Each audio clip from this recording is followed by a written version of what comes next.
तुलसी के पास दिया जलाने से क्या फल मिलता है, जानिए श्री कृष्ण क्या कहते हैं। सनातन हिंदू धर्म में तुलसी के पौधे का महत्व सबसे अधिक है। इसकी सबसे पहली पूजा भगवान विष्णु जी ने की थी। श्री हरि कहते हैं, जिस प्रकार से देवी लक्ष्मी से वैकुंठ को ऐश्वर्य प्राप्त है, उसी प्रकार से वैकुंठ में तुलसी के कारण ही पवित्रता प्राप्त है। पृथ्वी लोक पर जिस स्थान पर भी तुलसी का पौधा होगा, उस स्थान पर कभी बुराई का वास नहीं होगा। ऐसा स्थान सबसे अधिक पवित्र होगा। इसी कारण से हमें हमारे घर में तुलसी का पौधा अवश्य ही लगाना चाहिए। तुलसी के पास दीपक जलाने से क्या होता है, आइए जानते हैं इस प्राचीन महान कथा के माध्यम से, जो भगवान श्री कृष्ण ने देवी सत्यभामा को सुनाई है। दोस्तों, एक समय की बात है, देवी सत्यभामा भगवान श्री कृष्ण के पास आकर उनसे पूछने लगती हैं, हे स्वामी, आपने मुझे तुलसी के पौधे को जल देने का महत्व सुना दिया है, लेकिन तुलसी के पास दीपक जलाने का क्या महत्व है? रोज शाम को तुलसी के पास दीपक क्यों जलाया जाता है? इससे मनुष्य को कौन सा फल प्राप्त होता है? तुलसी के पास दीपक जलाने की विधि क्या है? कृपया आप मुझे विस्तार से बताइए। भगवान श्री कृष्ण कहते हैं, हे देवी, आज तुमने समस्त संसार के कल्याण की भावना से बहुत ही उत्तम प्रश्न किया है। तुम्हारे इस प्रश्न का उत्तर देने से पूर्व मैं तुम्हें एक प्राचीन इतिहास सुनाता हूँ, जिससे तुम्हें तुम्हारे सभी प्रश्नों के उत्तर मिल जाएंगे। शाम को तुलसी के पास दीपक जलाने से जो फल मिलता है, उसी का वर्णन मैं इस कथा में करूँगा। इसीलिए तुम इस कथा को ध्यान पूर्वक सुनना। इस कथा को ध्यान से पूरा सुनने मात्र से ही मनुष्य को 100 वर्षों तक तुलसी के पास दीपक जलाने का पुण्य प्राप्त होता है। देवी सत्यभामा कहती हैं, हे प्रभु, मैं इस कथा को सुनने के लिए उत्सुक हूँ, कृपया आप इस कथा को मुझसे कहिए। तब भगवान श्री कृष्ण देवी सत्यभामा को वह कथा सुनाने लगते हैं। हे देवी, पूर्व काल की बात है, दक्षिण दिशा में तुंगभद्रा नाम की एक बहुत बड़ी नदी है। उस नदी के किनारे पर हरिहरपुर नाम का एक अत्यंत सुंदर नगर बसा हुआ है। उसी नगर में रामदास नाम के एक ब्राह्मण निवास करते थे। वे अत्यंत गुणवान, चरित्रवान, धर्म कार्य करने वाले तथा वेदों के मार्ग पर चलने वाले थे। उन्होंने समस्त शास्त्रों का अध्ययन किया हुआ था। उसी ब्राह्मण की एक पत्नी थी, जिसे लोग दुराचारा कहकर पुकारते थे, क्योंकि उसके कर्म ही उसके नाम के अनुसार थे। वह सदैव ही अपने पति को अपमानित करती थी, अपने पति के लिए कुवाच्य कहती थी, पति को भयंकर दुख देती थी, पति के लिए कभी भोजन नहीं बनाती थी। उसने उसके पति के साथ कभी शयन नहीं किया, कभी उसके साथ प्रेम से व्यवहार नहीं किया। पति के मित्र, परिवार के लोग घर पर आते तो वह स्त्री उनको अपमानित करके भगा दिया करती थी और स्वयं काम भाव से उन्मुख होकर निरंतर अन्य व्यभिचारिणी स्त्रियों के साथ घूमा करती थी। उसका मन पति को छोड़कर पराये पुरुषों में लगा रहता था। उसने कभी अपने पति से प्रेम से बात नहीं की, किंतु पराये सुंदर सुंदर पुरुषों के संग बैठकर बातें करती थी। पराये पुरुषों को मोहित करने के लिए सज धज कर गाँव में घूमने जाया करती थी। कभी वह वन में किसी वृक्ष के नीचे खड़ी रहकर सुंदर पुरुषों की राह देखने लगती और किसी दुष्ट पुरुष को मोहित करके उसके संग भोग विलास किया करती थी। फिर एक दिन वह दुराचारिणी स्त्री वन में जाकर एक वृक्ष के नीचे खड़ी हो गई। उसका चित्त काम से भरा हुआ था। वह किसी सुंदर कामी पुरुष की राह देख रही थी, किंतु बहुत समय निकलने के बाद भी उस स्थान पर कोई पुरुष नहीं आया। इसीलिए वह अत्यंत दुखी हो गई और प्रियतम की खोज में इधर उधर देखने लगी। उस दिन उसका सारा परिश्रम व्यर्थ हो गया। वहां पर खड़ी होकर वह नाना प्रकार की बातें कहकर विलाप करने लगी। आज तो इस मार्ग से कोई भी सुंदर पुरुष नहीं आया। अब मैं कैसे अपनी काम शांति करूं? आज की रात कैसे बीतेगी? वह जोर जोर से विलाप करने लगी। उसी जंगल में एक भयानक बाघ निवास करता था। उस पापनी स्त्री की आवाज सुनकर वह जाग गया और उछलकर उस स्त्री का भक्षण करने के लिए उसके पास आ गया। उस भयंकर बाघ को देखकर उस स्त्री के पसीने छूटने लगे। वह भय से थर थर कांपने लगी। वह स्त्री कुछ करती, इतने में ही उस बाघ ने अपने पंजे से उसे घायल कर दिया और वह स्त्री जमीन पर गिर पड़ी। जमीन पर गिरते ही वह स्त्री चिल्लाते हुए बोली, अरे बाघ, तू किस लिए यहाँ आया है? मुझे क्यों मार रहा है? मैं यहाँ पर अपने प्रियतम को खोज रही थी। तू मुझे छोड़ दे, मेरा भक्षण करके तुझे क्या मिलेगा? उस स्त्री की ये बात सुनकर वह भयानक बाघ क्षण भर के लिए रुक गया और हंसता हुआ बोलने लगा, हे दुष्टा, आज विधाता ने तुझे मेरा ग्रास नियुक्त किया है। तुझ जैसी पापनी स्त्रियों को भक्षण करना ही मेरा काम है, तभी मुझे इस शरीर से मुक्ति मिलेगी। वह स्त्री कहने लगी, हे बाघ, तुम कौन हो? मुझे सच सच बताओ, तुम्हें किस कारण से बाघ होना पड़ा और तुम मुझ जैसी स्त्रियों का भक्षण क्यों करते हो? पहले मुझे सारी बात बताओ और फिर मेरा भक्षण करो। फिर वह बाघ कहने लगता है कि हे पापिनी, मैं तुझे मेरे पूर्व जन्म का वृतांत सुनाता हूँ, किस कारण से मुझे बाघ होना पड़ा। पूर्व काल में दक्षिण देश में मल्लापाहा नाम की एक नदी है। उस नदी के तट पर एक मुनिपर्णा नाम की नगरी बसी हुई है। उसी नगरी में मैं निवास करता था। मैं एक ब्राह्मण का पुत्र था और नदी किनारे बैठकर यज्ञ आदि कार्य किया करता था। मैंने उस जन्म में अनेक पापियों के लिए यज्ञ किया, उन पापियों के घर का भोजन किया।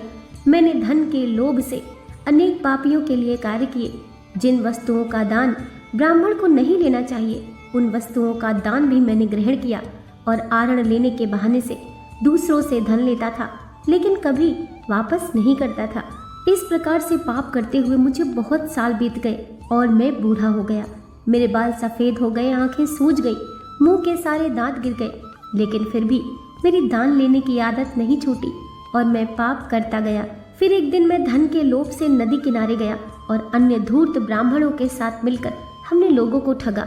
झूठे मंत्र वचन बोलकर हमने बिना विधि किए ही देवी देवताओं का पूजन किया और बहुत सारा धन दान में ले लिया।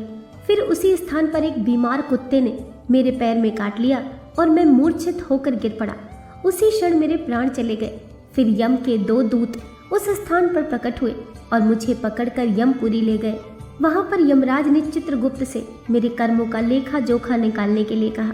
फिर चित्रगुप्त कहने लगे, हे धर्मराज, इस ब्राह्मण ने घोर पाप किए हैं। इसने दूसरों से झूठ कहकर धन लूटा है, विधि से पूजा न करके झूठे मंत्र बोलकर भगवान का अपमान किया है, इसलिए ये पापी ब्राह्मण केवल नरक जाने के ही योग्य है। फिर यमराज ने अपने दूतों को आदेश देकर मुझे नरक की अग्नि में डाल दिया। अनेक वर्षों तक नरक की सजा भोगने के बाद मुझे बाघ का शरीर प्राप्त हुआ और मैं इस दुर्गम वन में निवास करने लगा। मैं अपने पूर्व जन्म के पापों को याद करके कभी महात्मा, साधु पुरुष, सती स्त्रियों का भक्षण नहीं करता। मैं केवल पापी, दुराचारी तथा कुलटा स्त्रियों का ही भक्षण करता हूँ, ताकि मुझे पाप से मुक्ति मिल जाए। इस प्रकार से उस बाघ ने अपने पूर्व जन्म का वृतांत सुना दिया और उस स्त्री से कहने लगा, हे पापिनी, तेरे आचरण से तू उल्टा दिखाई पड़ती है। अपने पति को छोड़कर तू इस वन में अन्य पुरुषों के साथ भोग विलास करने के लिए आई है, इसीलिए आज तू मेरा ग्रास अवश्य बनेगी। इतना कहकर उस बाघ ने अपने तीक्ष्ण नखों से उस पापी स्त्री के टुकड़े टुकड़े करके उसे खा लिया। फिर उस स्थान पर यम के 2 दूत प्रकट हुए और उस पापनी स्त्री को उठाकर यमपुरी ले गए। वहां पर उसे यमराज के सामने खड़ा किया गया।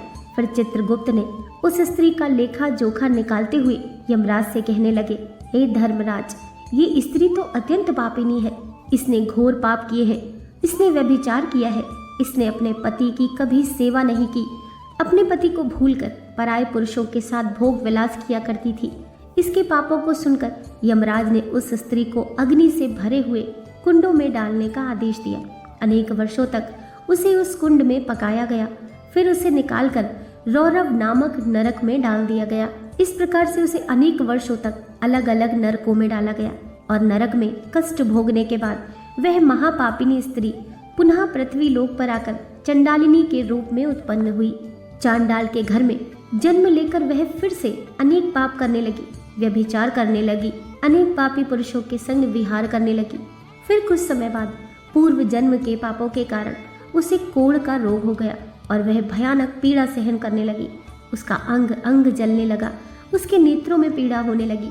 इस दुख को सहन करती हुई वह दिन बिताने लगी। फिर एक दिन वह तीर्थ में स्नान करने के उद्देश्य से अंतपुर में चली गई। वहां पर वह एक आश्रम के बाहर निवास करने लगी। उस आश्रम में एक तुलसी का पौधा था। अन्य स्त्रियों को वहां पर तुलसी के पास दीपक जलाते हुए देखकर उस पापी स्त्री ने भी वही किया। उसने तुलसी के पौधे के पास एक दीपक जला दिया। फिर उसी रात हृदय फटने से उसकी मृत्यु हो गई और यमराज के 2 दूत उसे ले जाने के लिए वहां पर प्रकट हुए। जैसे ही यम के दूत उस पापी स्त्री को पाश में बांध कर ले जाने लगे, भगवान विष्णु के 2 पार्षद उस स्थान पर प्रकट हुए और उन्होंने उन दूतों को रोक लिया और कहने लगे, हे दूतों, इस स्त्री को तुम छोड़ दो। ये स्त्री नरक जाने के योग्य नहीं है। तुम किसके आदेश से ऐसा अधर्म कर रहे हो? फिर यम के दूत कहने लगे, हे पार्षदों, हम यमराज के आदेश से इस पापी स्त्री को उठाकर ले जा रहे हैं, किंतु आप हमें किस कारण से रोक रहे हो? यह स्त्री अत्यंत पापी है, इसे नरक में ले जाने की आज्ञा मिली है। फिर पार्षद कहने लगे, हे दूतों, ये स्त्री तो विष्णु भक्त है, ये नरक जाने के योग्य नहीं है। इसने शाम को तुलसी के पास दीपक जलाया है, इसी कारण से इसके समस्त पाप नष्ट हो गए हैं, इसलिए अब यह नरक जाने के योग्य नहीं है, यह स्वर्ग जाने की अधिकारी बन चुकी है। पार्षदों की बात सुनकर उन यमदूतों ने उस स्त्री को उसी स्थान पर छोड़ दिया और यमलोक लौट गए। वहां जाकर उन्होंने यमराज को सारा वृतांत सुना दिया। फिर भगवान विष्णु के पार्षद उस स्त्री को दिव्य विमान में बिठाकर स्वर्ग लोक ले गए। भगवान श्री कृष्ण कहते हैं, हे देवी सत्यभामा, इस प्रकार से तुलसी के पास केवल दीपक जलाने मात्र से ही मनुष्य के सभी पाप नष्ट हो जाते हैं। जो स्त्री नित्य शाम को तुलसी के पास दीपक जलाती है, वह सौभाग्यशाली बनती है। उसके पूर्व जन्मों के सभी पाप नष्ट हो जाते हैं, उसे सुख समृद्धि की प्राप्ति होती है। श्री कृष्ण कहते हैं, हजारों अमृत के घड़ों से नहलाने पर भी श्री हरि को उतनी तृप्ति नहीं होती जितनी वे मनुष्यों के द्वारा तुलसी का एक पत्ता चढ़ाने से प्राप्त करते हैं। 10,000 गोदान से मानव जो फल प्राप्त करता है, वही फल तुलसी पत्र के दान से पा लेता है। जो मृत्यु के समय अपने मुख में तुलसी पत्र का जल पा लेता है, वह संपूर्ण पापों से मुक्त होकर श्री कृष्ण के धाम जाता है। तो दोस्तों, इस प्रकार से भगवान श्री कृष्ण ने तुलसी के पौधे के पास दीपक जलाने का महत्व बताया है। दोस्तों, आशा करती हूँ आज की कथा आपको ज़रूर पसंद आई होगी। वीडियो पसंद आई हो तो लाइक कीजिए, चैनल को सब्सक्राइब कीजिए। मिलते हैं नेक्स्ट वीडियो के साथ।